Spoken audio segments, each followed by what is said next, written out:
Shin Tae-yong sudah kantongi strategi terbaik, Timnas Indonesia tatap kualifikasi Piala Dunia 2026.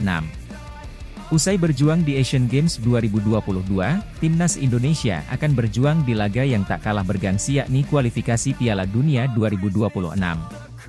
Sebagai informasi, putaran pertama kualifikasi Piala Dunia 2026 zona Asia akan dilaksanakan pada 12 hingga 17 Oktober 2023 mendatang. Total ada 20 tim yang akan berlaga pada putaran pertama kualifikasi Piala Dunia 2026 zona Asia.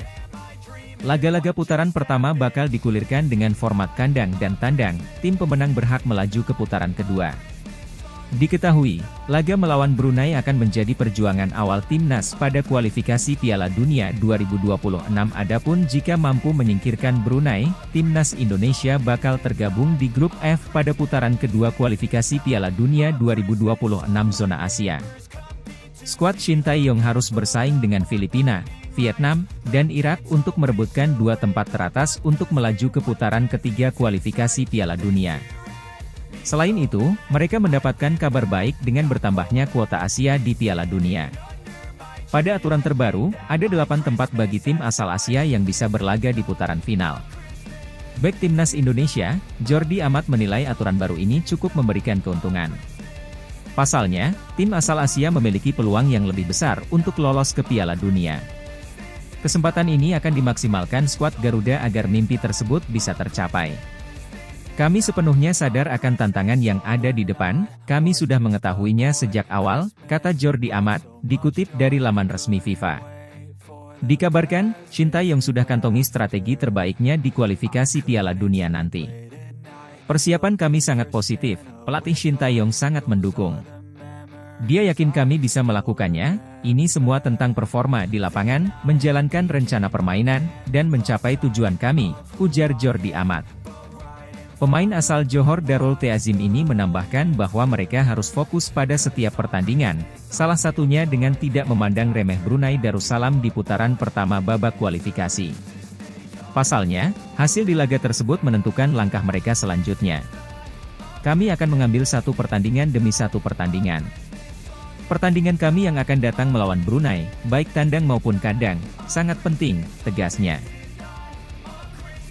Timnas Indonesia dapat amunisi baru, pemain keturunan Irak siap bela tanah air. Staf khusus urusan pemain keturunan Kemenpora, Hamdan Hamedan, memberikan kabar terbaru untuk proses pemindahan kewarganegaraan Cyrus Margono. Seperti diketahui, Cyrus sedang menjalani proses mendapatkan kembali status WNI.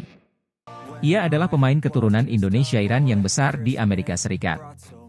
Pemain yang berposisi sebagai kiper ini sebelumnya memiliki status WNI. Namun, kewarganegaraan tersebut hilang pada umur 21 tahun karena belum memutuskan mengambil paspor Indonesia atau Amerika Serikat. Hamdan Hamedan menjelaskan bahwa dia sudah berkomunikasi dengan Johan Margono yang merupakan ayah Cyrus. Tadi pagi menemani Pak Johan Margono, ayah Cyrus Margono, bersilaturahim ke Direktorat Keimigrasian. Intinya, permohonan kewarganegaraan Cyrus berlanjut ke pembuatan skim sesuai dengan Permenkumham terbaru terkait anak berkewarganegaraan ganda terbatas yang lahir di luar negeri, tulis Hamdan Hamedan di Instagram pribadinya. Hamdan menambahkan proses yang dijalani Cyrus kemungkinan akan berjalan cepat. Apalagi, ini adalah kali pertama proses ini dilakukan menggunakan sistem terbaru. Hal ini menjadi kabar baik bagi Timnas Indonesia karena mereka akan berlaga di Piala Asia 2023. Jika semua proses bisa diselesaikan cepat maka Cyrus berpeluang bisa mencatatkan caps bersama skuad Garuda di turnamen tersebut. Insya Allah, setiap proses membawa kita ke pencapaian yang lebih besar untuk tanah air, pungkasnya. Bukan Shin Tae-yong, PSSI malah tunjuk Indra Syafri pimpin Timnas Indonesia U20 di Piala Dunia U20 2025, ini alasannya. Kabar Shin Tae-yong tak kawal Timnas Indonesia U20 di Piala Dunia U20 2025, itu dikatakan langsung oleh Indra Syafri yang mengaku mendapatkan tugas membawa Timnas Indonesia U20 lolos Piala Dunia U20 2025, usai gagal di Asian Games 2022. Kabar tersebut mengundang pertanyaan fans sepak bola tanah air. Pasalnya Shin Tae-yong yang sebelumnya diproyeksikan menangani Timnas Indonesia U20 di Piala Dunia U20 yang kemudian batal digelar di Indonesia. Namun seperti yang diungkap Ketua Umum PSSI Erick Thohir, Shin Tae-yong dan Indra Syafri sudah diberikan beban kerja masing-masing. Shin Tae-yong yang dipercaya mengasuh timnas Indonesia senior dan U23. Sementara Indra Syafri menangani timnas Indonesia U20 dan skuad Asian Games 2023. PSSI telah sepakat dengan Coach Indra Syafri terkait penunjukan dirinya menjadi pelatih tim U20 Indonesia serta Asian Games 2023 dan 2027 mendatang, kata Erick Thohir. Karena itulah, Indra Syafri menangani timnas Indonesia U20 yang dipersiapkan lolos ke Piala Dunia U20 2025. Indra Syafri pun telah dikontrak PSSI sebagai pelatih timnas Indonesia U20 hingga 2027 atau 4 tahun ke depan.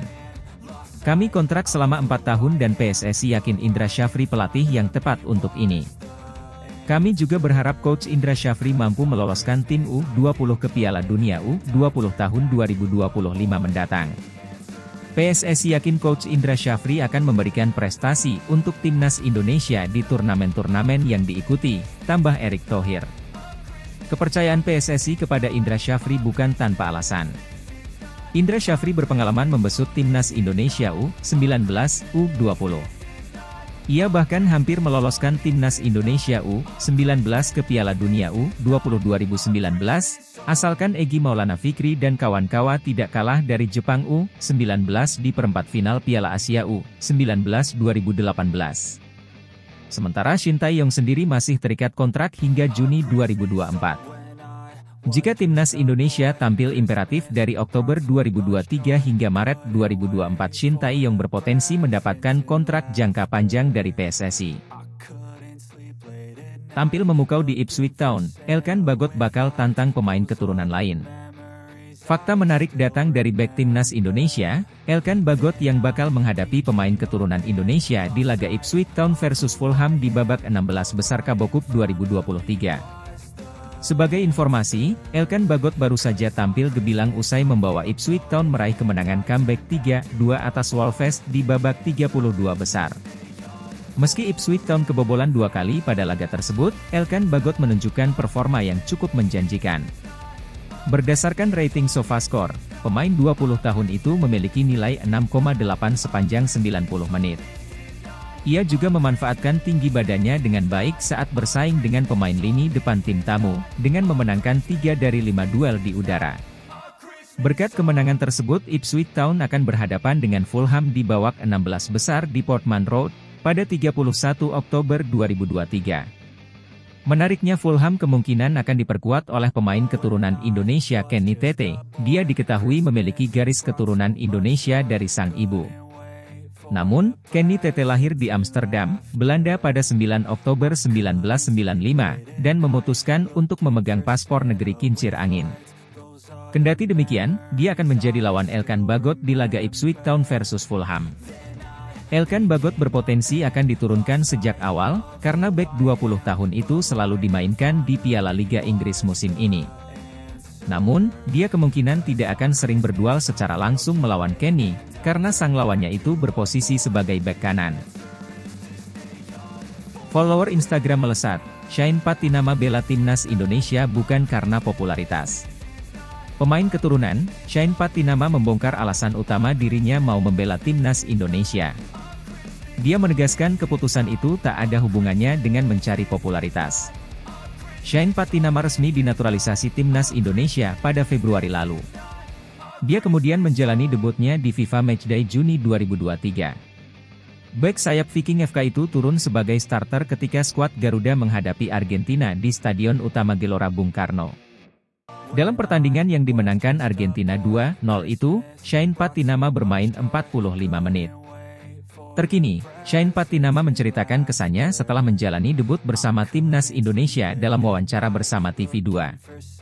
Dia mengakui popularitasnya melonjak tajam pasca membela timnas Indonesia. Pengikutnya di Instagram melonjak puluhan kali dari 5.000 akun menjadi sekitar 340.000. Ketika tersiar kabar bahwa saya akan bermain lawan Argentina, saya mungkin punya 5.000 followers, lalu dari 5.000 menjadi 100.000 dan tiba-tiba saya punya 340.000, kata Shane Patinama. Shine mengakui banyak komentar yang mulai muncul dalam berbagai unggahannya di Instagram. Meski demikian, dia menegaskan momen menyenangkan itu bukanlah hal yang menjadi dasar dirinya mau memperkuat timnas Indonesia. Shine Patinama menegaskan bahwa alasan utama dirinya ingin membela timnas Indonesia adalah karena wasiat mendiang sang ayah. Ayahku meninggal 7 tahun lalu. Dia telah mengajari saya segalanya tentang budaya Indonesia, betapa pentingnya keluarga, bersikap ramah, kenang Shine Patinama. Jadi saya tidak berpikir tentang pengikut Instagram dan saya bisa mendapatkan sponsor dan hal-hal lain ketika saya bermain untuk Indonesia. Saya berharap ayah saya ada di sana ketika saya bermain melawan Argentina. Tapi aku merasa dia hadir di awan, dia ada di sana menatapku dan tersenyum dan bahagia. Itu perasaan yang baik untukku, tutup back sayap Viking FK itu.